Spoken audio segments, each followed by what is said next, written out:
श्रीमान् वेङ्कटनाथार्यः कवितार्किककेसरी वेदान्ताचार्यवर्यो मे सन्निधत्तां सदा हृदि अस्मद्गुरुपरम्परायै நமः. ஏதோ உபாயம் அப்படின்னு சொன்னாக்க பக்தி தான். அந்த பக்தி ஆகிற உபாயமும் ஞான ரூபமாக இருக்கும். அது கூட ஞானத்தினுடைய ஒரு நிலை, சாமான்யமாக சொல்லப்படக்கூடிய ஒரு ஞானம். அந்த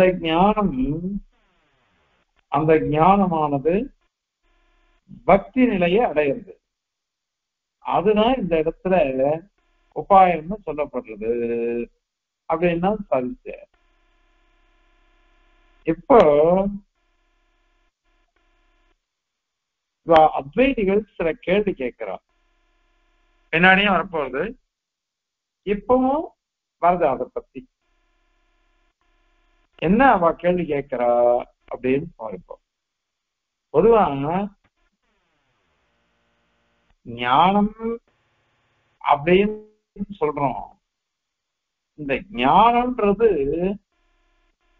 உபாயம்.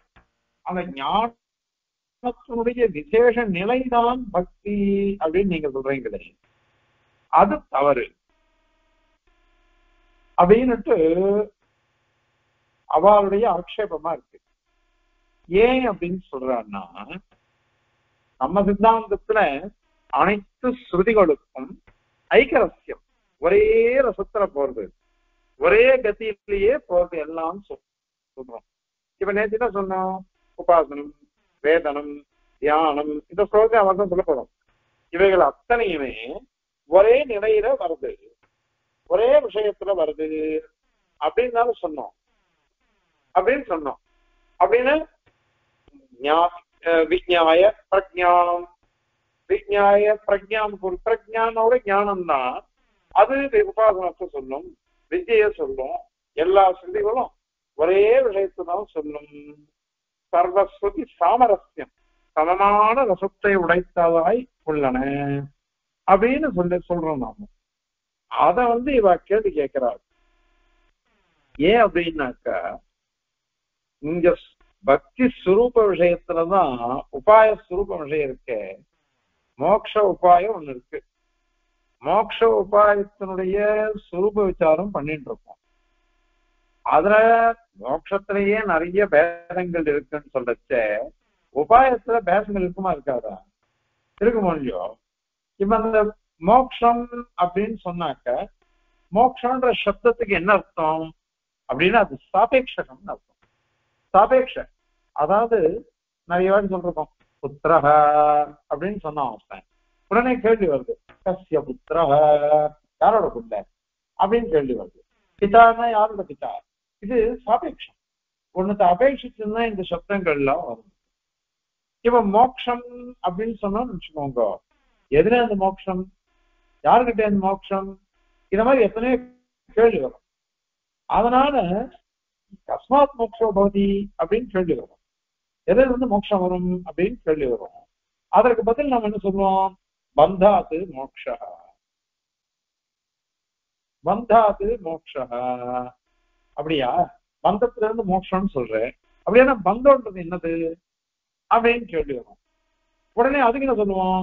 சம்சாரையோ பந்த, சம்சாரம் தான் பந்தம், அந்த சம்சாரத்திலிருந்து தான் பந்தம், அதுல இருந்துதான் மோட்சம் அப்படின்னு சொல்றோம்.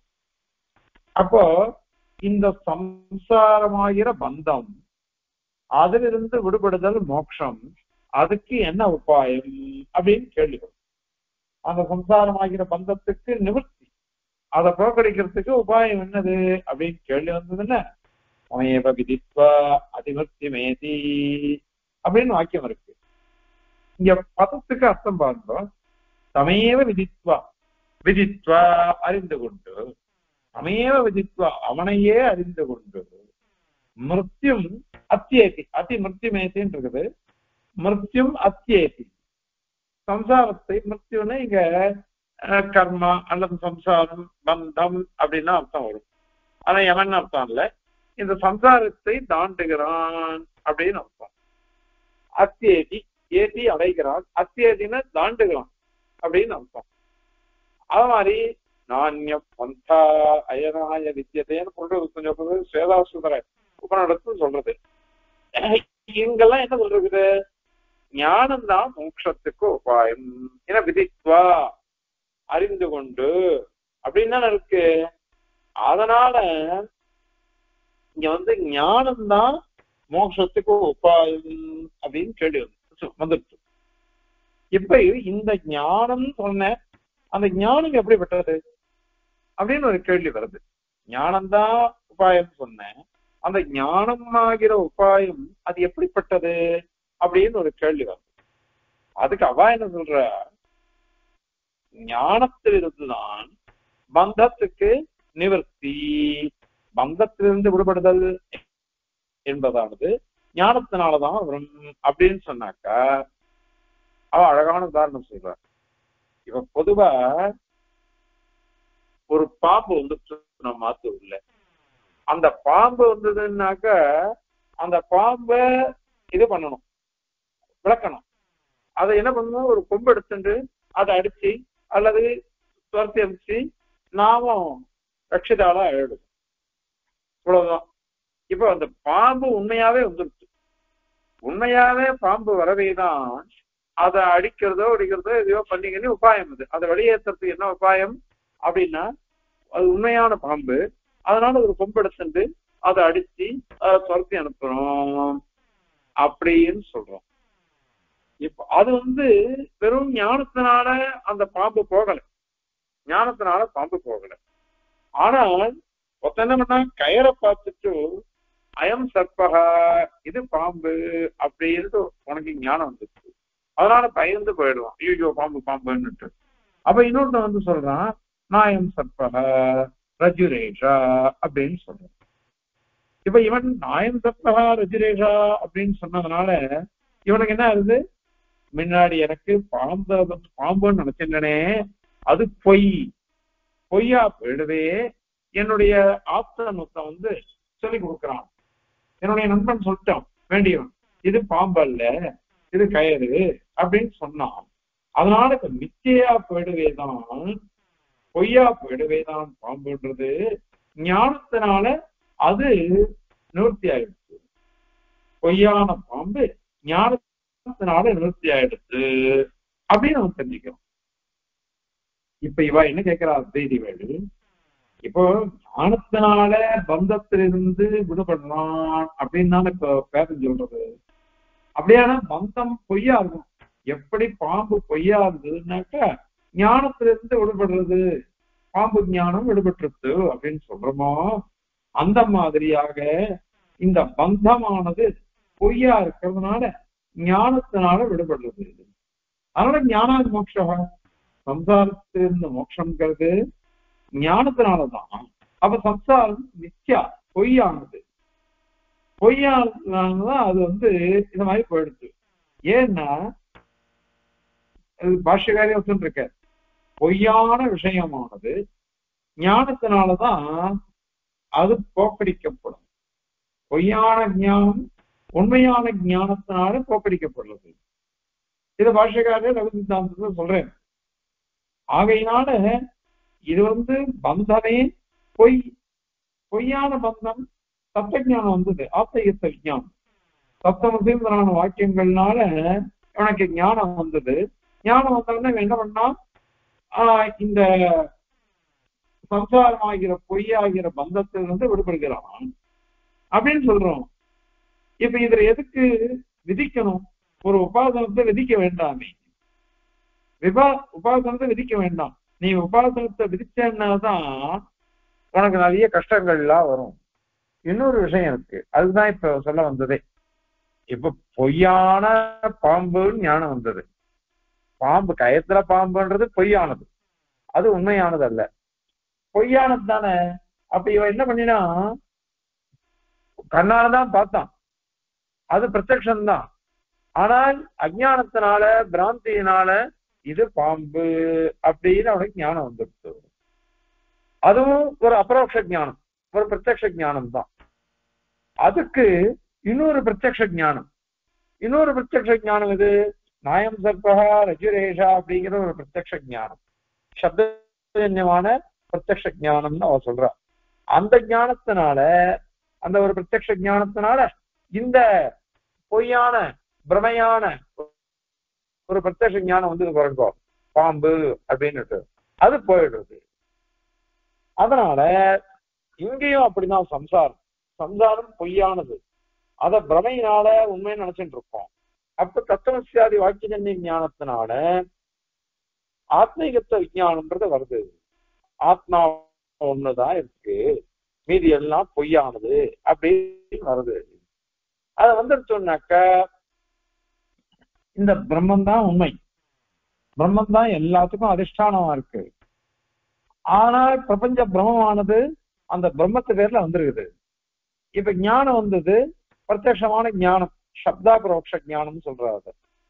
அந்த சப்தத்தினால வந்த பிரத்யக்ஷ ஞானம், இது பிரபஞ்சம் பொய், உண்மை என்ன, பிரம்மமே உண்மை, பிரம்ம சத்தியம், ஜெகன் மித்யா, ஜீவோ பிரம்மைவ நாபரா அப்படிங்கிற ஞானத்தினால இவனுக்கு அது போயிடுறது. அதனால ஒரு பிரத்யக்ஷஜன்ய ஞானத்தினால இன்னொரு பிரத்யக்ஷஜன்ய அஜானம் மாதிரி இருக்குது பாருங்க, அது போறது, பொய்யான ஞானம் போறது. அதனால இந்த அபரோஷ ஞானம் தான் பிரபஞ்ச பிரம நிவர்த்திக்கு காரணமா இருக்கு. பிரபஞ்சமாகிற பிரமம் அது போகணும், அதுக்கு இந்த அபரோஷ ஞானம், சப்தஜன்யமான அபரோஷ ஞானம், பிரத்யக்ஷ ஞானம் அது காரணமா இருக்கு. அதனால அதுதான் மோட்சோபாயம். இந்த அபரோஷ ஞானத்துக்கு தான் அவ என்ன சொல்றாக்க, இது வந்து அதனுடைய கரணம், அதுக்கு எது உபகரணமா இருக்கோ அதுல இருந்து வர்றது. ஒரு உபதேசம், உபதேசத்தினால வர்றது, அந்த கரணத்தினால வரக்கூடியது, அது அதீனமா இருக்குது. அதனால இது விதிக்க வேண்டாம். உனக்கு ஞானம் வந்தது, ஞானம் வந்த உன்னைக்கு இவன் தானா அந்த பிரபஞ்ச பிரமம் போயிடுறது, சம்சார பிரமம் போயிடுறது, பிரம்ம சத்தியன்ற ஞானம் வந்துடுறது. அதனால இதை விதிக்க வேண்டாம். இத அவ என்ன சொல்ற, அவிதேய ஞானவாதம் அப்படின்னு அவ சொல்ற. அவிதேய ஞானவாதம், விதிக்கப்படாத ஞானமாகிற மோட்ச உபாயம், அந்த வாதம் இது அப்படின்னு அவ சொல்ற. இப்ப என்ன ஆச்சு, பொதுவாக சங்கிரகமா தான் என்ன குழப்பிடணும்னு பயமா இருக்கு. ஒரு சர்ப்ப ஞானம் வந்ததுன்னாக்க அந்த சர்ப்ப ஞானமானது பொய்யானது, இவனுக்கு அது தெரியல. ஆனால் உண்மையை அறிந்தவன் அவன் சொல்லி கொடுக்கிறான், நாயம் சர்ப்பகா ரஜுரேஷான்னு. அதனால ஒரு ஞானத்தினால, அது இதுவும் பிரத்யக்ஷ ஞானம், அதுவும் பிரத்யக்ஷ ஞானம், பொய்யான பிரத்யக்ஷ ஞானம் உண்மையான பிரத்யக்ஷ ஞானத்தினால போக்கடிக்கப்படுறது அப்படின்னு தெரியறதோ இல்லையோ. அத மாதிரிதான் இந்த இதுலயும் ஒரு ஞானத்தினால பந்தமாகிற சம்சாரம் போறதுன்னாக்க, ஞானத்தினால எது போக்கடிக்கப்படும்னா பொய் தான் போக்கடிக்கப்படும். அதனால பந்தமும் பொய் தான், சம்சாரமாகிற பந்தமும் பொய் தான். அது இந்த தத்துவசியாதி வாக்கியஜன்ய ஞானம், ஆத்மீகத்துவ விஞ்ஞானம், அதிலிருந்து அது போயிடும். அதனால இதுக்கு உபாசனத்தெல்லாம் விதிக்க வேண்டாம், அவிதேய ஞானவாதம் தான் இது அப்படின்னுட்டு அத்வைதிகளுடைய ஆக்ஷேபமா இருக்கு. அதற்கு பதில் சொல்ற சுவாமியம் என்னன்னா, தமேவ விதித்வா அதிமர்த்தியுமேதி அப்படின்னு வாக்கியம் இருக்கு. இது பிரத்யக்ஷ ரூபம் யாரு சொன்னா?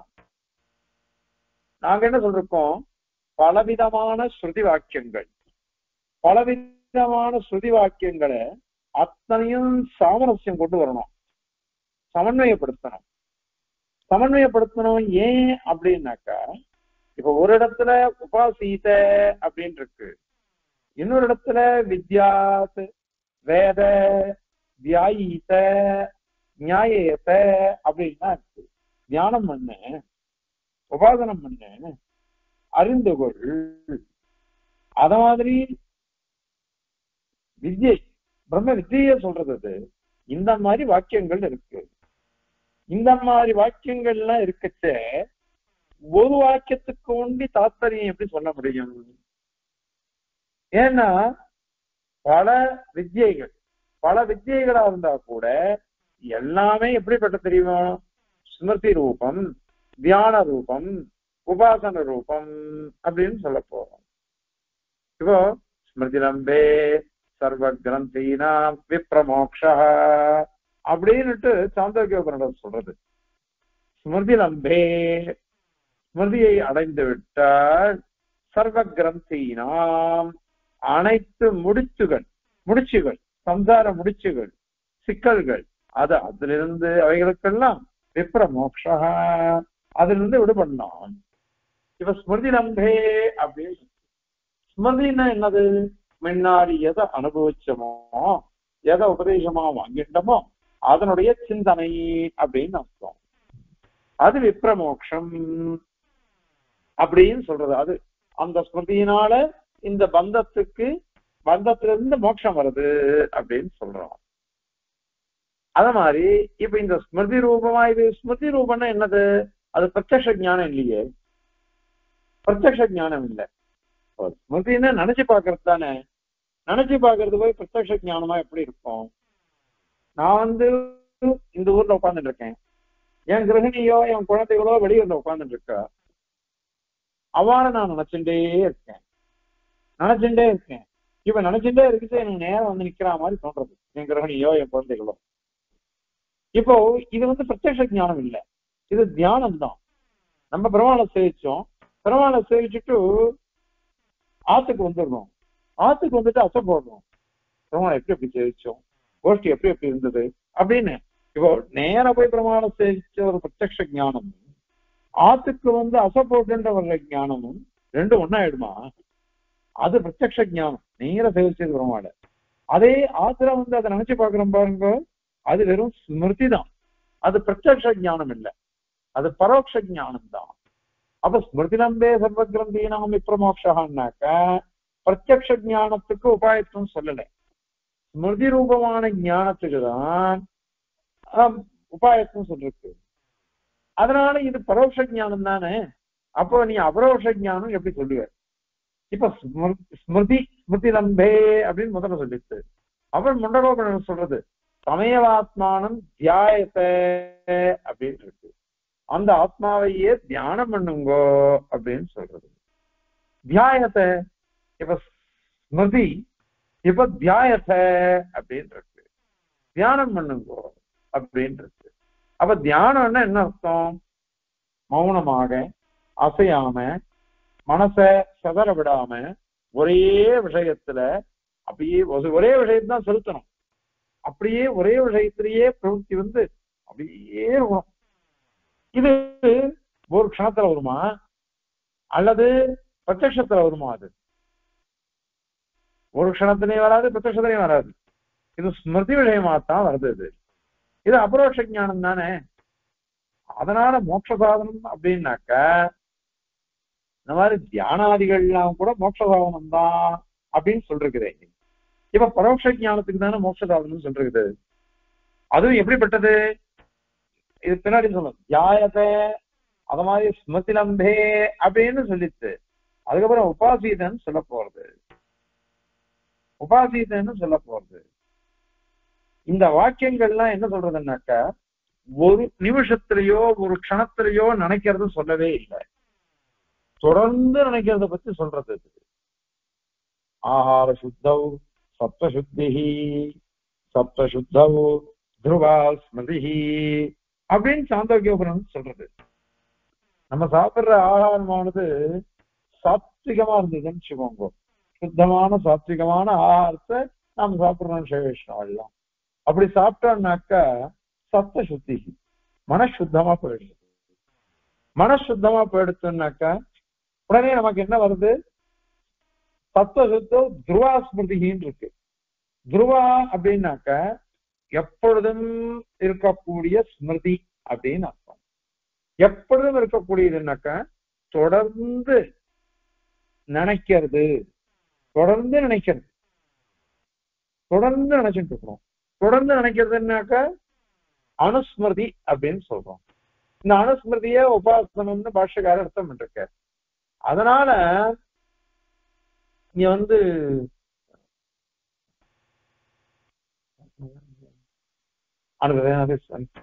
அனுஸ்மிருதின்றது பாஷ்யக்காரரே பண்றாரு. ஆமா, சோ அந்த அனுஸ்மிருதேச்ச அப்படின்னு ஒரு சூத்திரம் அதுக்கு சாதிச்சிருக்காரு.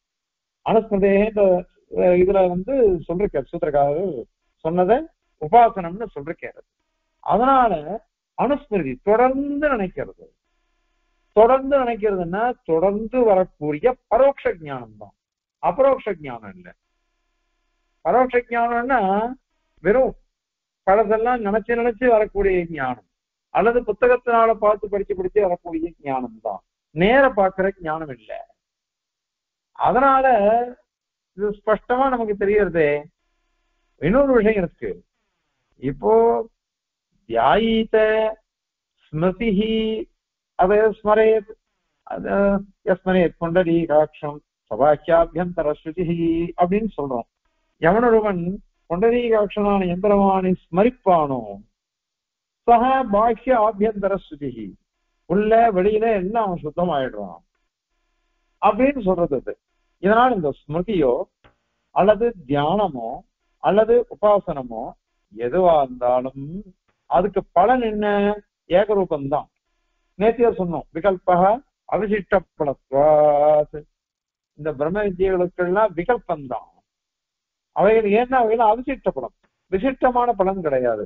இந்த வித்தியைக்கு கொஞ்சம் விசேஷமான பலன், இன்னொரு வித்தியைக்கு இன்னொரு விசேஷமான பலன் அப்படின்லாம் கிடையாது. எல்லாம் போக மாத்திரம் சாமியம் எங்கேயாச்சும் சூத்திரக்காரர் சொல்ற. பெருமாளுக்கு நமக்கும் எதுல சாமியம்? போகத்துலதான். முக்தாளுக்கும் ஒத்தரப்பொத்தர் எதுல சாமியம்? போகத்துலதான். பகவானுடைய திவ்யாத்ம ஸ்வரூபத்தையும் திவ்ய கல்யாண குணங்களையும் அவைகளை அனுபவிக்கிறோமே, அந்த போகத்துல சாமியம் இருக்கு. எல்லாருக்கும் அவ்வளவுதான். ஒரே மாதிரி வித்தியை, ஒரே மாதிரி பலன், பலன் ஒரே மாதிரியா இருக்குது. இப்போ இந்த தியானம், உபாசனம், வித்யை, வேதனம், ஸ்மிருதி, இந்த மாதிரி துருவான ஸ்மிருதி, இந்த மாதிரி பதங்கள்லாம் இருக்குது. இந்த பதங்களுக்கெல்லாம் ஒரே அர்த்தத்தை சொன்னாதான் எல்லாமே ஒரே படத்தை உடையது அப்படின்னு ஆகும். பூர்வபட்சி சொல்ற மாதிரி ஒவ்வொன்றுத்தையும் வெவ்வேறுன்னு சொல்லிட்டோம்னு வச்சுக்கோங்க, அப்ப ஒவ்வொன்றுத்துக்கும் வெவ்வேறு பலன் ஆயிடும். அப்ப பல பேதம் வந்துடும். பல பேதம் வந்துருச்சுன்னு வச்சுக்கோங்களேன். அப்போ உபாசம், இந்த ஒவ்வொரு உபாயமும் ஒவ்வொரு விதம், அதுகளுக்குள்ள பேதம் இருக்குன்னு சொன்னாக்க பல பேதம் வேற வேற ஆயிடும். ஜோதிஷ்டோம யாகம் பண்ணவங்க அதுக்கு ஒரு பலன் கிடைக்கிறது, அக்னிஹோத்திர ஹோமத்தை பண்றான் அதுக்கு ஒரு பலன் கிடைக்கிறது, தர்சபூர்ணமாத இஷ்டி பண்றான் அதுக்கு ஒரு பலன் கிடைக்கிறது. இப்ப இந்த யாகங்கள் எல்லாம் பண்ணும் பொழுது எத்தனையோ பேதங்கள் வந்து பலன்கள்ல, அதோட சாதனங்களுக்கும் பேதம் இருக்கு, பலன்களுக்கும் பேதம் இருக்குது. அப்போ விசிஷ்ட பலன் ஆயிடும். விசிஷ்ட பலன் வந்துருச்சுனாக்க மாத்வம் சொல்ற மாதிரி ஆயிடும். மாத்வாள்லாம் என்ன பண்றான்னாக்கா ஆனந்த தாரதமியத்தை ஒத்துன்னு இருக்காதான். ஆனந்த தாரதமியத்தை அவ ஒத்துன்னு இருக்கா, மோட்சத்தை செய்யல, அந்த மாதிரி ஆயிடும். அப்போ இந்த உபாசனங்கள், இந்த மாதிரி மோட்ச சாதனங்கள் எத்தனையோ விதிச்சிருக்கோ இல்லையோ, எத்தனையோ விதிச்சிருக்கு இந்த ஸ்ருதிகள்ல. ஒவ்வொன்றும் வேற வேற, ஒவ்வொன்றுத்துக்கும் ஒவ்வொரு பலன் அப்படின்னு சொல்லிட்டாக்க பரம புருஷார்த்தத்துவம் வராது. பரம புருஷார்த்தம் வரவே வராது. நாமளும் அப்படி சொல்லல. பரம புருஷார்த்தம் பகவான் அடையிறது, பகவானுடைய திருக்கல்யாண குணங்களையும் பகவானுடைய திவ்யாத்ம சுரூபத்தையும் அனுபவிக்கிறது தான். அப்படின்றது தானே அங்க இருக்காது. அது இல்லாம போயிடும் அது. அதனால இன்னொன்னு வந்து ஒரு விஷயம் இருக்கு. இந்த பதங்கள்லாம் இருக்கே, நேத்தியே ஒரு விஷயம் சொன்னோம். ஞானம் சொன்னா கூட பசுநாய ஜெயத்தை அப்படின்னு சொல்றதும், அந்த பசுனாக்கா 4 கால்களை உடையது பசு, அது மிருகம்னு அர்த்தம். அந்த மிருகம் சொல்லிட்டோம்னாக்கா எந்த மிருகம் அப்படின்னு கேள்வி வரும். அதுக்கு வெள்ளாடு, அது சாக பசு அப்படின்னு கொண்டு வரணும். இதுக்கு வந்து பசுநய வசத்தகா அப்படின்னு சுவாமி சாதிச்ச அப்படின்னு நேற்று சொன்னோம்.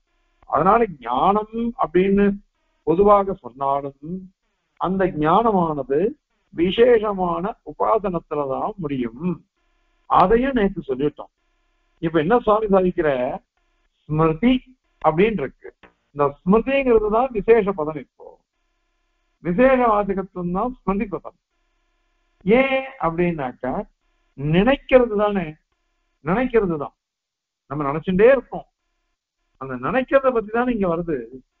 நினைக்கிறத பத்தியே இங்க வருதுனால இதுதான் விசேஷ வாச்சகம்.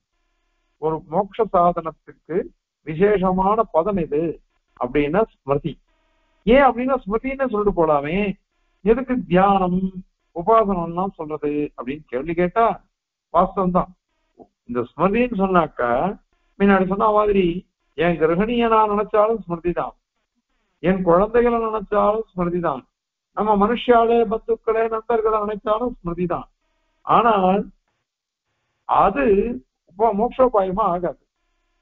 ஆனால் நேற்றைய சொன்னோம், மகனீய விஷயே விசிட்டா பிரீதிகி அதி நர்மிதய பிரீதிகி பக்திகி அப்படின்னு. அதனால வசந்த வஸ்துவில வசந்த ஒரு பிரீதி உண்டாகுது பாருங்க. பெருமாள்கிட்ட வர நமக்கு பிரீதி இருக்குதே சிவவிஷ்ணுவருக்கு சுவார்த்தமா இருக்காது. தன்னை அறியாம ஒரு பக்தி பெருமாளை கை கூப்பணும்னு சொல்றது. பெருமாளை சேவைக்கு போறோம், எத்தனையோ நினைச்சுன்னு போவோம். ஆத்துல போச்சே இதை நினைச்சுக்கணும், இதை வேண்டிக்கணும், அதை வேண்டிக்கணும்னு. ஆனா கையும் கூப்பிச்ச எதையும் வேண்டிக்கிறது இல்லை. பெருமாளை அழகையும் ஓட்டி அழகையும் சேவிச்சுட்டு கையை கூப்பிட்டு பரம பாக்கியமா இருக்குது, எவ்வளவு புண்ணியம் பண்றக்குமோ நாமும் இந்த பெருமாளை சேவிக்கிறது பாக்கியம் கிடைக்குது அப்படின்னு நினைச்சுன்னு வந்துடுறோம். இப்போ இத மாதிரி அனன்ய பிரயோஜனமாக நாம சேவிக்கிறோம் பாருங்க. அனன்ய பிரயோஜனமாக அந்த மாதிரி நம்ம சேவிக்கிறது இருக்குதே, இதுதான் நிவர்த்தி செய்ய பிரீதி. அனன்ய பிரயோஜனமா இருக்கிறது. இதுதான் பக்தி, இதுதான் உபாசனம். இது சாதாரண ஸ்மிருதி இல்லை, சாதாரண ஸ்மிருதி கிடையாது. பாஷ்யக்காரர் தியானம் தியானம் தைலதாராவது அவிச்சின்ன ஸ்மிருதி சந்தான ரூபம் அப்படின்னு சொல்லிட்டு போயிட்டார். லகு சித்தாந்தத்துல சொல்லச்சே இது சொல்றாரு. தியானம்னா என்னது அப்படின்னா தைலதாராவது, ஒரு ஜலத்தை அப்படி கையால சொட்டி வச்சோம்னு வச்சுக்கோங்க, உடனே விச்சேதம் வந்துடும். ஒரு சொட்டு சொல்லிட்டு நின்று போயிடும். அதே ஒரு தேன், நல்ல நெய், நல்ல தேனு, நல்ல எண்ணெய், இதை நம்ம விரலால் இது பண்ணா அது வந்து சொட்டாது, அப்படியே ஒழுகும் ஒழுகும் அது. அதனால தைலதாராவது அவிச்சின்ன ஸ்மிருதி சந்தான ரூபம். ஸ்மிருதியினுடைய சந்தானம் தொடர்ச்சி, பிரிவே கிடையாது. நாராயண நாராயண நாராயணன் தியானம் பண்ணிட்டே இருப்போம். நாராயண நாராயணன் தியானம் ஏதோ அவளுக்கு பிடிச்ச பெருமாளுடைய திருநாமங்களை சொல்றோம். அது சொல்லிட்டே போனோம்னாக்கா அந்த தியானம் பண்றதுக்கு அந்த ஸ்மிருதி இருக்குதே, அதனுடைய தொடர்ச்சி, இடைவிலையே இல்லாத ஒரு தொடர்ச்சி இருக்கு பாருங்க, அதுதான் தியானம் அப்படின்னு சொல்றோம். அதனால இதுதான் உபாசனம், இதுதான் பக்தி, பக்தி பரியாயம், பக்தி சத்துவமா சொல்றாங்க. இதுதான் மோட்ச சாதனம். அதனால இப்படிப்பட்ட மோட்ச சாதனமானது விதிக்கப்பட வேண்டும்.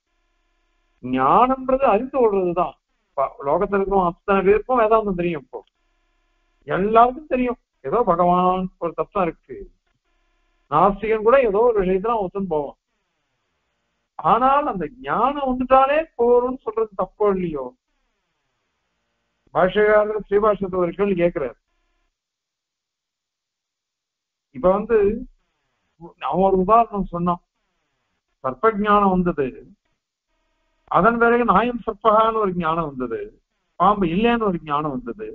பாம்பு இல்லைன்ற ஞானத்தினால பாம்புங்கிற ஞானமானது நிவர்த்தமா எடுத்து அப்படின்னு சொன்னான் அவன். அதுக்கு பாஷகாரர் என்ன கேட்கிற, இப்ப சர்ப்ப ஞானம் வந்ததுன்னு சொன்னேன், நீ உண்மையா ஒரு சர்ப்பத்தை பார்த்திருந்தாதான் பொய்யான சர்ப்ப ஞானம் உனக்கு வரும். உண்மையான சர்ப்ப ஞானமே உனக்கு நீ சர்ப்பமே பார்த்தது இல்லைன்னு நினைச்சுக்கோ. அப்போ எப்படி பொய்யான சர்ப்ப ஞானம் உனக்கு வந்தது? அது எப்படி வந்ததுன்னு உனக்கு கேட்கிறேன். ஏன்னா சர்ப்ப ஞானம் இருந்தா தானே வரும். முதல்ல நான் பாம்பை பார்த்திருக்கலாம், பாம்பை பார்த்தாதான் எனக்கு இது கயத்துல கூட ஒரு பாம்புன்னு ஞானம் வருது.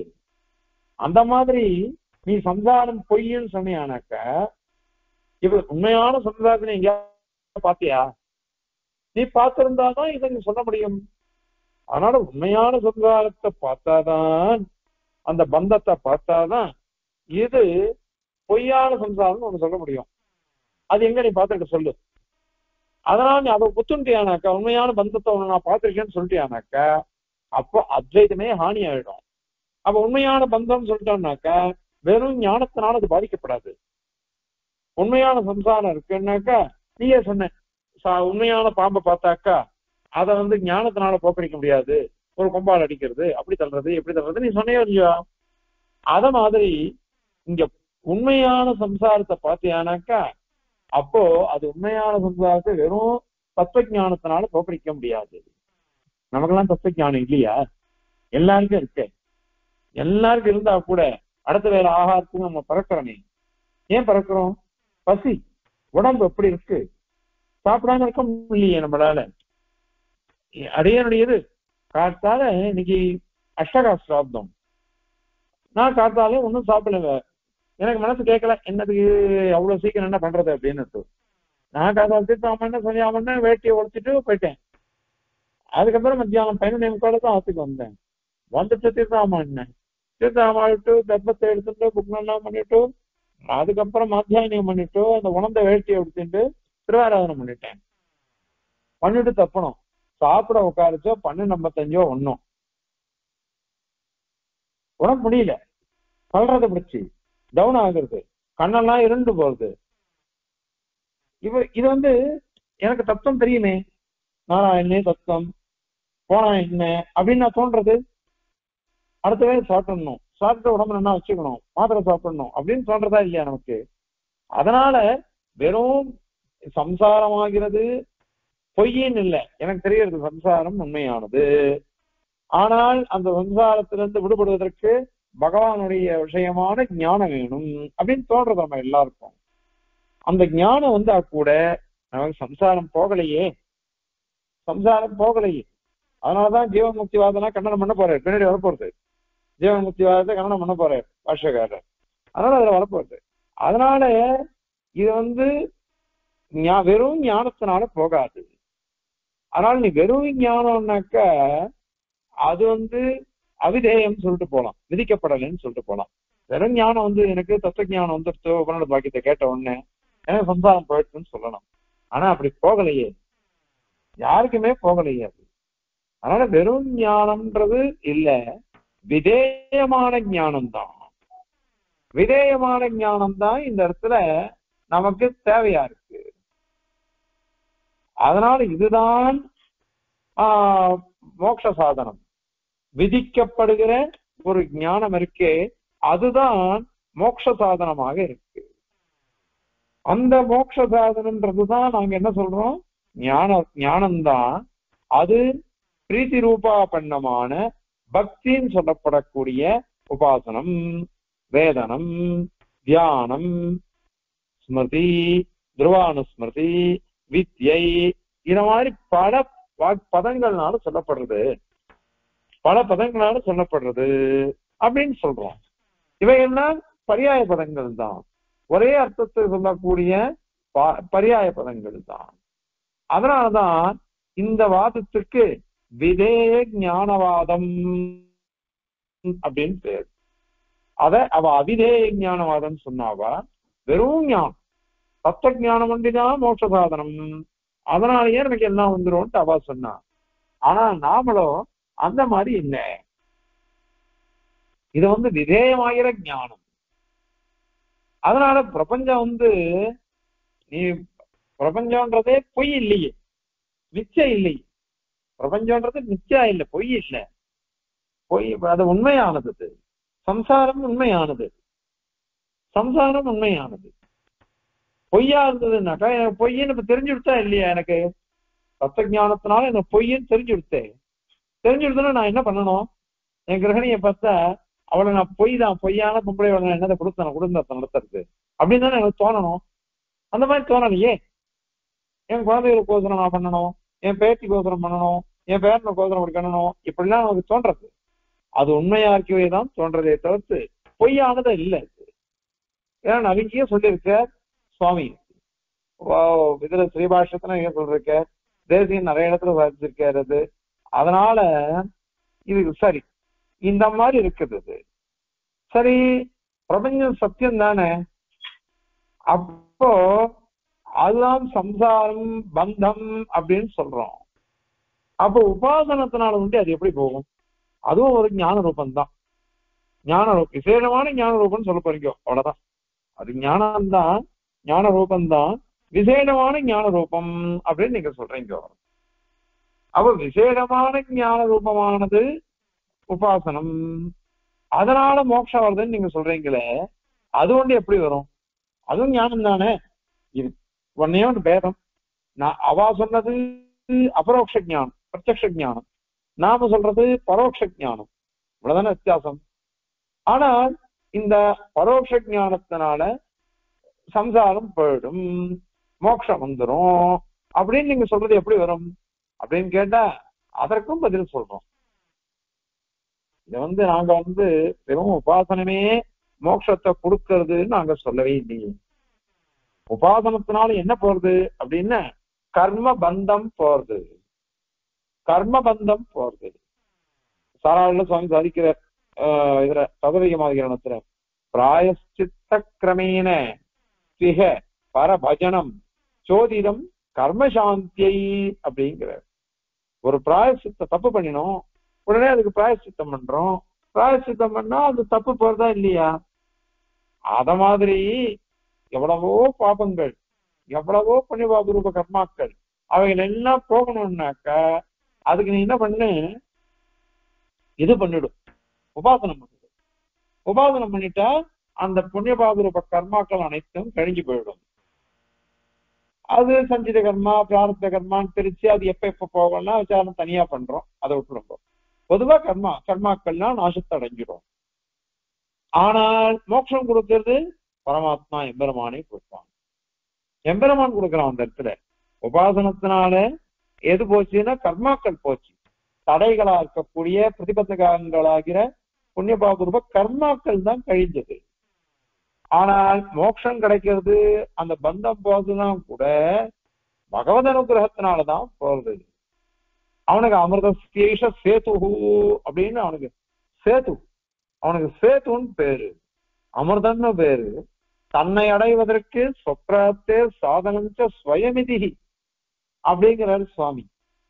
சொப்ராத்தே சாதனம், தன்னை அடைகிறதுக்கு தானே சாதனமாக இருக்கான் சித்தோபாயமாக. இதை நாங்க சொல்லல, சூத்திரக்காரரால் சொல்லிருக்கார். உபனிடத்து அமிர்த சேத்துன்னு சொல்லிட்டு அத மாதிரி சூத்திரக்காரர் சொன்னார்.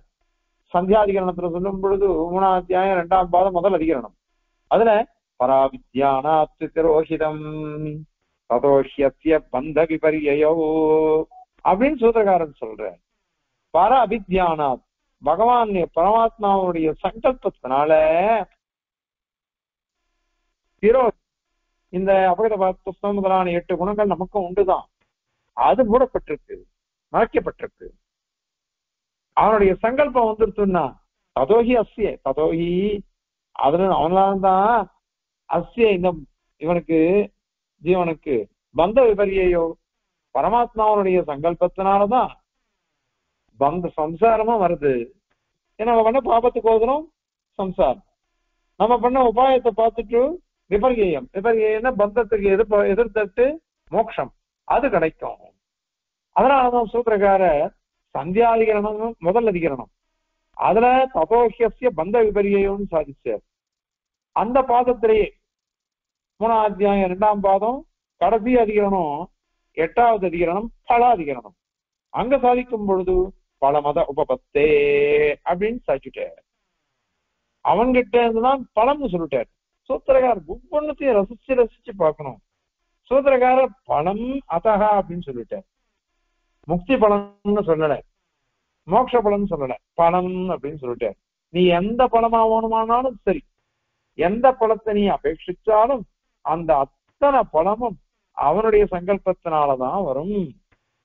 எதுவா இருந்தாலும் யோயோ யாம் யாம் தனும் பக்த ஸ்ரத்தையாச்சு உச்சதி, எவன் எவன் என்னுடைய எந்த எந்த உடம்ப ஸ்ரத்தையா ஆராதிக்கணும்னு ஆசைப்படுறானோ அவனுக்கு அந்த சிரத்தையை கொடுக்குறேன், அதுக்கு வேண்டிய பலனை கொடுக்குறேன்.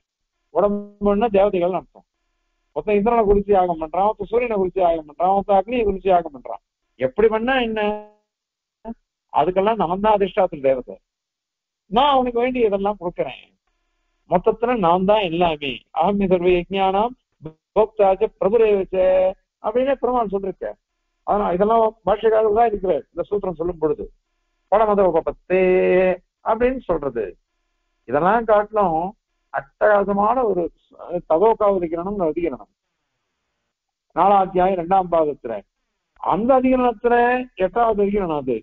அதுல ததோகோ பிரஜ்வலனம் தத் பிரகாசிதத்வாரோ வித்யா சாமர்த்தியா தச்சேஷகத்யன ஸ்மிருதி யோகாச்ச ஆர்தானுகிரஹீதா அப்படின்னு இருக்கு. ஆர்தன்னா அந்தர்யாமின்னு அர்த்தம்.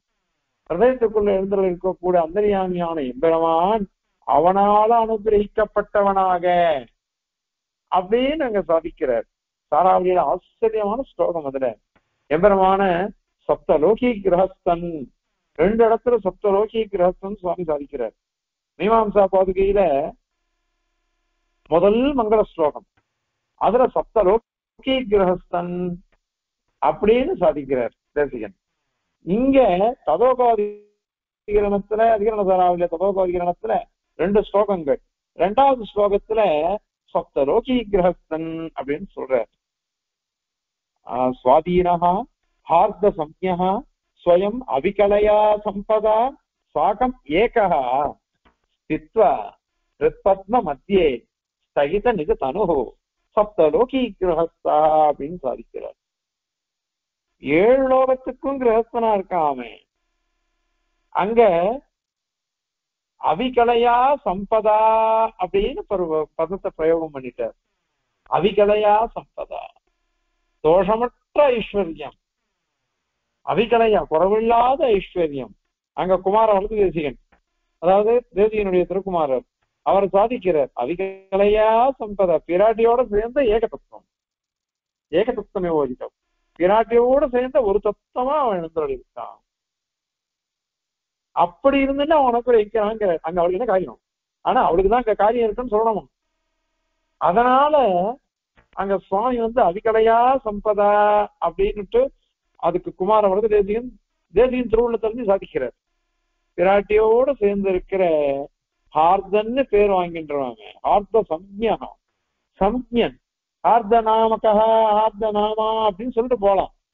ஆனா சுவாமி சம்ஞகான்னு சொன்னார். சம்ஞகான்னா நன்கு அறியப்பட்டவன், ஸ்ருதிகள்னால அந்தரியாமியாக நன்கு அறியப்பட்டவன், பிராட்டியோடு சேர்ந்து இருக்கக்கூடிய நன்கு அறியப்பட்டவன் அப்படின்னு அர்த்தம். அது சம்ஞகன் பதம். ஒவ்வொரு பதப்பிரயோகம் திருக்குழந்தையானவன் சாதிக்கும் பொழுது இது தேசியம் ஸ்லோகம்னா அப்படின்னு. தேசியம் ஸ்லோகம்னா ஒரு காம்பீரியம் எண்ணிக்கை வரும் அது. அதனால ஆர்தானுகிரஹீதா அப்படின்னு அங்க சாதிச்சிருக்கார். இதெல்லாம் அடியனவா சொல்லல, கொத்திமங்கலம் சுவாமி சாதிக்கிறது எல்லாம் சர்வம் கஷா வியாக்கியானத்துல. அதனால இந்த மாதிரி சூத்திரங்கள்னால தெரியறது எம்பெருமானுடைய அனுகிரகத்தினாலதான் எல்லாமே நடக்கிறது. அவனுடைய அனுகிரகம் இல்லாம எதுவுமே நடக்காது. ஆகையினால இது கிரமம். வெறும் ஞானமே, அபரோக்ஷ ஞானமாகிற ஞானமே மோட்ச சாதனம் சொல்லிட்டாக்கா மீதி பதங்களுக்கெல்லாம் தோஷம் வந்துருமே, தோஷம் வந்துடும். அது கூடாது. ஏன்னா ஸ்மிருதி தியானம் உபாசனம் உபாசித்த எல்லாம் இருக்குது, அதுக்கெல்லாம் தோஷம் வந்துடும். அதுக்கு உதாரணம் சொல்றாரு சுவாமி. குரும் உபாசதே குரும் சேவத்தே அப்படின்னு ஒருத்தன் சொல்றான். குரும் உபாசதே அமாரி தேவதாம் உபாசதே சேவத்தே அப்படின்னா என்ன அர்த்தம்? சேவிக்கிறான் உபாசிக்கிறான் அப்படின்னாக்கா ஒரு வாட்டி சேவிக்கிறான் அர்த்தமா? ஒரு வாட்டி உபாசனம்னா உபாசனம்னாலே ஆவர்த்தி அசகது உபதேசாத் அப்படின்னு சூத்திரக்காரன் சொல்ற. ஆவர்த்தி அசகது உபதேசாத் அப்படின்னு அங்க திருக்குழந்தை ஆண்டவன் ஒரு முறை ஒரு கேள்வி கேட்டான் என்ன சார் சுவாமி கிட்ட. சுவாமி உபன்யாச திருக்குழந்தை ஆண்டவன் திருநட்சத்திரம், அதுக்கு என்ன சார் சுவாமி கிட்ட கேள்வி கேட்ட திருக்குழந்தை ஆண்டவன். என்ன இது உபாசனம் சொல்லிட்டாக்கா அதே சித்திச்சுடுத்தே. அதுக்கப்புறம் உபாசனம் அது அசகிருதாவிருத்தம், பலமுறை ஆவர்த்தி பண்றது. உபாசனத்தை பலமுறை ஆவர்த்தி பண்ணணும் அப்படின்னு எப்படி வரும்? ஏன்னா உபாசனம்னாலே அசகிருத ஆவர்த்தம் தானே. அப்படி இருக்குச்சு உபாசனத்தை ஆவர்த்தி பண்ணணும் பலமுறை அப்படின்னு எப்படி வரும்னு கேள்வி கேட்டாரா திருப்பதி ஆண்டவன். திருப்பதி ஆண்டவன் கேட்டவொன்னு அதுக்கு என்ன சார் பதில் சாச்சாரா, உபாசனத்தை அசகிருத ஆவர்த்தம் சொல்லல, அசகிருத ஆவர்த்தம் தான் உபாசனம். என பதப்பிரயோகம் பார்ப்போம். அசகிருத ஆவர்த்தம் பலமுறை ஆவர்த்தி பண்ணப்பட்டதுதான் உபாசனமே ஆகுமே தவிர்த்து உபாசனத்தை பலமுறை ஆவர்த்தி பண்ண வேண்டாம். பலமுறை ஆவர்த்தி தியானம், ஒரே ஒரு விஷயம் பகவானுடைய திருக்கல்யாண குணம், அதை பலமுறை ஆவர்த்தி பண்ணிட்டே இருக்கணும். அப்படி ஆவர்த்தி பண்ணிட்டே இருந்தாதான் நமக்கு இத மாதிரி தெரியும் உபாசனம் அப்படின்னு தெரியும். அதனால உபாசன சப்தத்துக்கு என்ன அர்த்தம் அப்படின்னா வெறும் ஒரு முறை ஞானத்தை அறிந்து கொள்ளுதல் அப்படின்றது அர்த்தம் இல்லை. பலமுறை அறிந்து கொண்டு பலமுறை நினைத்தால் அதை தான் ஆவர்த்தி பண்ணணும்னு அது உபாசனம் அப்படின்னு ஆகும். அதனால இப்படி வர்றதுனால இத என்ன பண்ணி எடுத்தோம்னாக்க வேத அப்படின்னு இருக்கு, உபாசீத அப்படின்னு இருக்கு, தியாயத அப்படின்னு இருக்கு. இதை என்ன பண்றது உபனிஷத்து? ஒரே பிரகரணத்துல ஒரு வாக்கியத்துல வேத அப்படின்னு சொல்லும். அதனுடைய ஸ்தானத்துல இன்னொரு இடத்துல அதே வித்தியில உபாசீத அப்படின்னு சொல்லும். இதுக்கு பேரு வியதிகரம்னு பேரு. மாத்தி மாத்தி சொல்றது. ஒரே அர்த்தத்துல ரெண்டு பதங்களை வச்சுண்டு ஒரே வித்தியில ஒரு இடத்துல உபாசீத அப்படின்னு ஒரு பதம் உபாசி தாத்து இருக்கும், இன்னொரு இடத்துல விதி தாத்து வேத அப்படின்னு இருக்கும், தியாயத அப்படின்னு இருக்கும். இதெல்லாம் மாத்தி மாத்தி ஒரே அர்த்தத்தில் வரக்கூடிய பதங்களை ஒரே வித்தியில மாத்தி மாத்தி சொல்றது உபனிஷத்து. காரணம் என்ன? நாம் அறிந்து கொள்ள வேணுமா? எப்படி தெரிஞ்சுக்கணும்? இது அத்தனையுமே ஒரே அர்த்தத்தை சொல்றது, எல்லாம் பரியாய பதங்கள் தான் அப்படின்னு தெரிஞ்சுக்கணும். இத பாஷகாரர் லகு சித்தாந்தத்துல காமிச்சிருக்கார். இத சுவாமி இந்த ஸ்லோகத்துல சொல்லி இத மாதிரி இங்க அனுகிரகிக்கிறதுனால எல்லா சப்தங்களும் பக்தி உபாசனம் அதுலதான் பரியவசிக்கும். சரி, பக்தி அப்படின்னு சொல்ற, ஆனா உபனிஷத்துல பக்தினாக்கா சாமவேத பக்தி சொல்றது. சாமவேத பக்தின்னா என்ன அர்த்தம்னா, ஒரு சாமாவை பஞ்சவிதம் சாம உபாசீத பக்தினா பிரிக்கிறதுன்னு அர்த்தம். ஒரே சாமத்தை 5 விதமா பிரஸ்தாவம் இது உத்கீதம் இத மாதிரி பிரிக்கிறது. அதை பிரிக்கிறத பக்தின்னு சொல்றதே தவிர்த்து நீங்க சொல்ற மாதிரி மோட்சோபாயமா எங்கேயும் சொல்லலையே அப்படின்னு ஒரு கேள்வி வருது. அதுக்கு சுவாமி என்ன சாதிக்கிற, நாங்க சொல்லாட்டா என்ன, உபனிஷத் சொல்லாட்டா என்ன, ஸ்ருதிஸ்பிரதி மமைவாக்கியான்னு சொன்ன எம்பெருமானே என்ன பண்ணிட்டான், பக்தியா ஸ்வனன்யாலபியாக அகமேவம் விதோர்ஜனா அப்படின்னு பக்தியை சொல்லிட்டு போயிட்டான் பகவான். பக்தின்னு அவனே பிரயோகம் பண்ணிட்டானே. அப்படி பிரயோகம் பண்ணினதுனால இந்த பக்தி சப்தமானது உபாசனத்தை தான் சொல்றது. ஆகையினால வெறும் ஞானம்தான் அப்படின்னு நீங்க சொன்னாக்க அது அன்வயிக்காது. இங்க வெறும் ஞானம் தான் சொன்னா அன்வயிக்காது. அதனால் அனைத்து சப்தங்களும் சமானமான பரோட்சமான ஒரு உபாயத்தை சொல்றது. அப்படி சொன்னாதான் சரியா வரும். வெறும் ஞானத்தை சொல்றதுன்றது சரியானது இல்லை. அதனால அவிதேய ஞானவாதம்ன்றது தவறானது. இது விதேய ஞானத்தை சொல்லக்கூடிய வாதங்கள் இவைகள். அதனால உபாசனம் விதிக்கப்படுகிறது. ஆனால் அந்த உபாசனத்தை பண்றதுங்கிறது எப்படின்னா நம்ம இச்சையினால பண்றோம். நமக்கு ஆசை இருந்தா தானே பண்ணுவோம். சரணாகதி பத்தி எவ்வளோ பண்ணா தெரிஞ்சிருந்தாலும் சில பேர் சரணாகதி பண்ணிக்கிறா, சில பேர் பண்ணிக்க மாட்டேங்கிறா. அதுக்கு என்ன பண்ண முடியும்? அதனால இது விதிக்கிறது உண்மை, அனுஷ்டிக்கிறது அவாவா இஷ்டம். அவ இச்சை வந்தாதான் அனுஷ்டிக்க முடியும். அதனால இந்த இடத்துல பிரம்ம வித்யன்றதுதான் இங்க சொல்லப்படுறது மோட்சோபாயமாக அப்படிங்கறத இங்க சாதிக்கிறார். இப்போ இந்த இதை சேவிக்கலாம், ஸ்லோகத்தை சேவிச்சா புரியும். இது இது மாதிரி இன்னும் கூட வரும். தியானாத்யுக்த்யா த்ருவானுஸ்மிருதிரிஹ விதிதா விஹிதா கிரந்தி மோக்ஷாய சைவ ஸ்பஷ்டா திருஷ்டிஸ்ததைவ ஸ்ருதி பல விஷயா சேவனத்வாத் உபாஸ்திஹ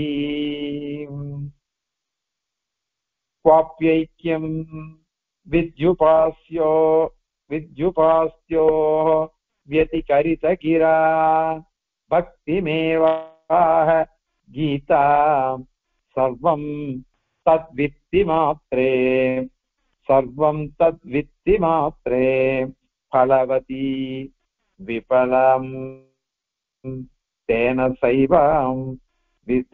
सैवं विशिष्टा ஸ்லோகம். இதனுடைய தாத்பரியத்தை சேவிக்கலாம். இது பின்னாடி அத்வைத கண்டனம் எல்லாம் கூட வரப்போறது. அத்வைத கண்டனம், சங்கராச்சாரியருக்கு முன்னாடி இருந்தவருடைய மத கண்டனம், சங்கராச்சாரியருடைய கண்டனம், பாஸ்கர வேதாந்தி, யாதவ பிரகாஷால் அவருடைய கண்டனம் எல்லாம் வரப்போறது. இவங்க தான் வரப்போறது. 40 ஸ்லோகங்கள் மேல வரும். இதெல்லாம் கூட கிட்டத்தட்ட ஒரே மாதிரிதான் இருக்கும். ஆனால் இப்ப என்னன்னா வெறும் ஞானத்துக்கும் தியானத்துக்கும் வேதம் என்ன அப்படின்னு அதை சொல்றேன். இங்க அவ்வளவுதான். இந்த வேதாந்த சாஸ்திரத்துல கிரந்தி மோக்ஷாய, கிரந்தின்னா முடிச்சுன்னு அர்த்தம். எப்பேற்பட்ட முடிச்சு? சம்சாரமாகிற முடிச்சு. அதனால சம்சார பந்தம் அப்படியே கட்டி போட்டு வச்சிருது. பண்ணாமனாலும் கட்டி போட்டு வச்சிருது. ஒரே முடிச்சு. அந்த முடிச்சு அவங்க முடியல. ஆனால் அதுல இருந்து விடுபடுறதுக்கோசரம் கிரந்தி மோக்ஷாய துருவானுஸ்மிருதி, ஸ்மிருதி அனுஸ்மிருதி, துருவானுஸ்மிருதி. ஸ்மிருதி அப்படின்னா சிந்தனை, அனுஸ்மிருதி தொடர்ந்து சிந்திக்கிறது, துருவானுஸ்மிருதி நிரந்தரமான தொடர்ந்து சிந்தித்தல். ஆப்ரயாணா ஜன்மர்த்தமானம் அப்படின்னு பாஷகாரர் அங்கங்க பிரயோகம் பண்றார். அந்த மாதிரி மகா பிரயாணம் நமக்கு வரதே அது பர்யந்தம் எப்பொழுதும் சிந்தனை பண்ணிட்டு இருக்கணும் எம்பெருமானே. ஒரு முகூர்த்தம் கூட அவனை விடக்கூடாது, பகவானை சிந்தனை பண்ணாம இருக்கக்கூடாது அப்படின்னு சாதிக்கிறார். அதனால அந்த அனுஸ்மிருதி, துருவானுஸ்மிருதி தான். அது எப்படி அப்படின்னாக்கா தைரதாராவது அவிச்சின்ன ஸ்மிருதி சந்தான ரூபம் சொன்னமே அது.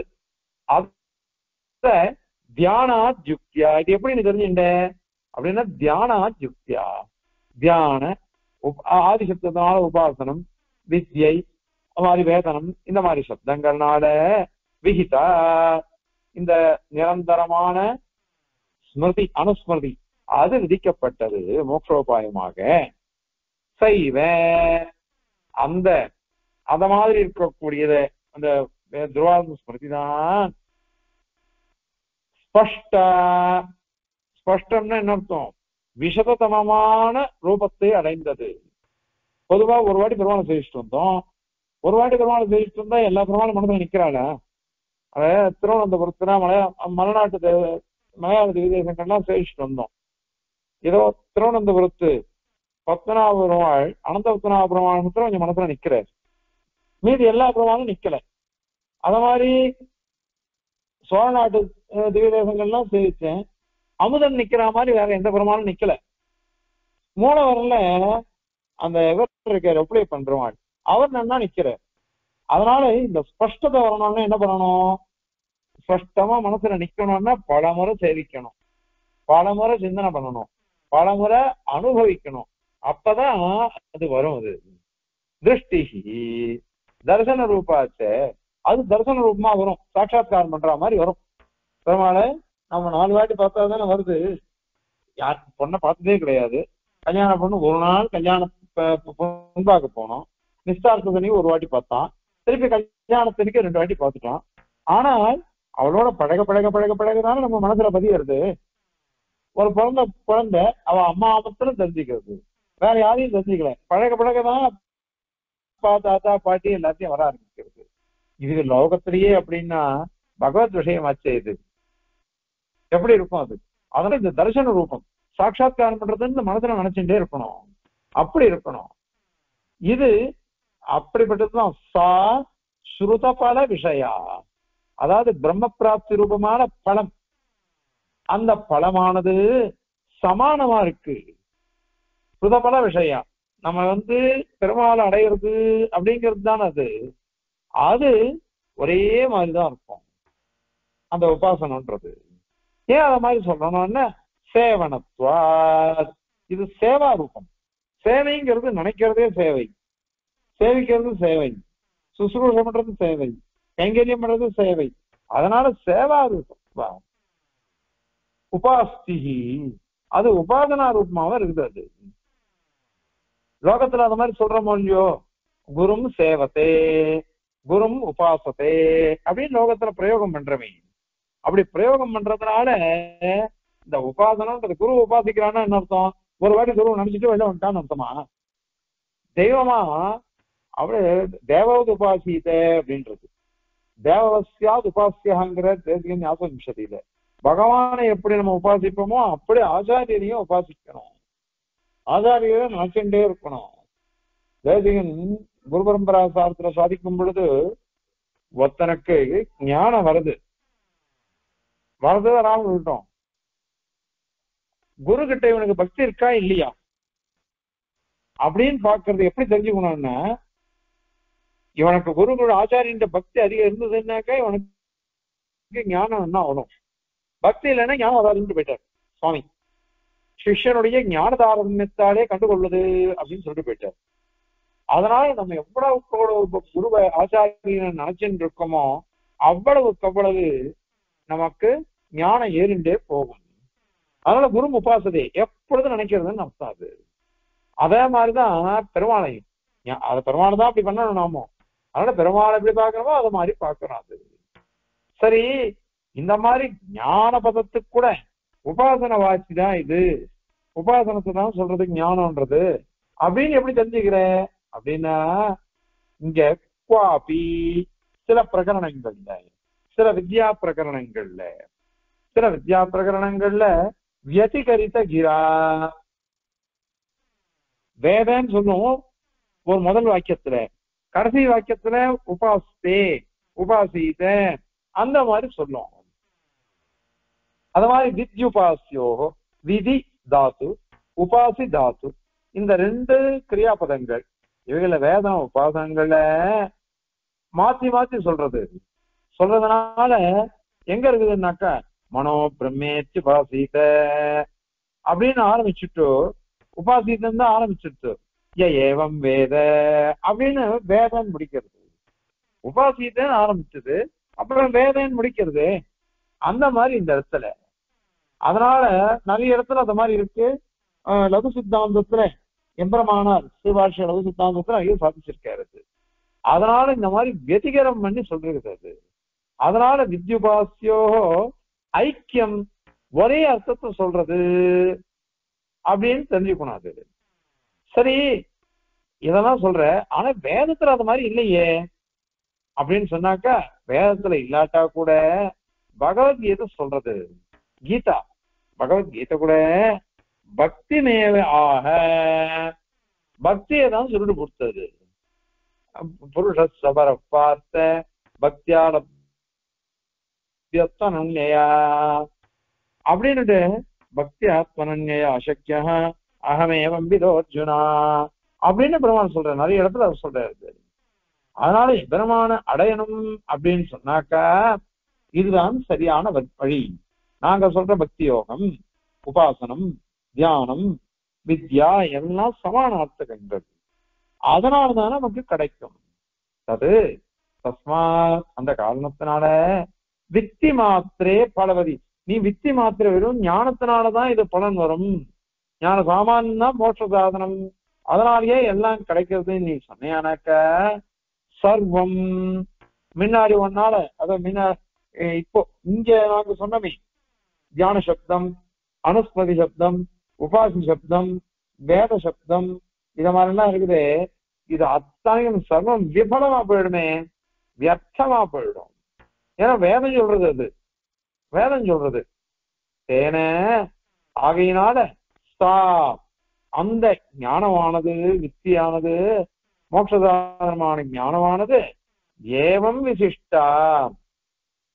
இப்ப நாம சொல்லி முடிச்சுமே, பலவிதமான பலமுறை ஆவர்த்தி பண்ணப்பட்டது, ஆவர்த்தி பண்ணப்பட்ட ஒரு ஞானம், அது ஸ்மிருதி விசேஷம்.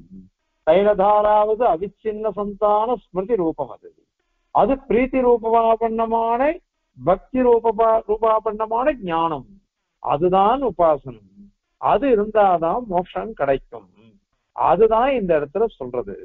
ஆகையினால இந்த மோட்சோபாயம்ன்றது ஞான ரூபந்தான். ஆனா நீ சொல்ற சாமானிய ஞானம் இல்லை அப்படிங்கிறத இந்த ஸ்லோகத்தினால சுவாமி விளக்கமா சாதிக்கிறார்.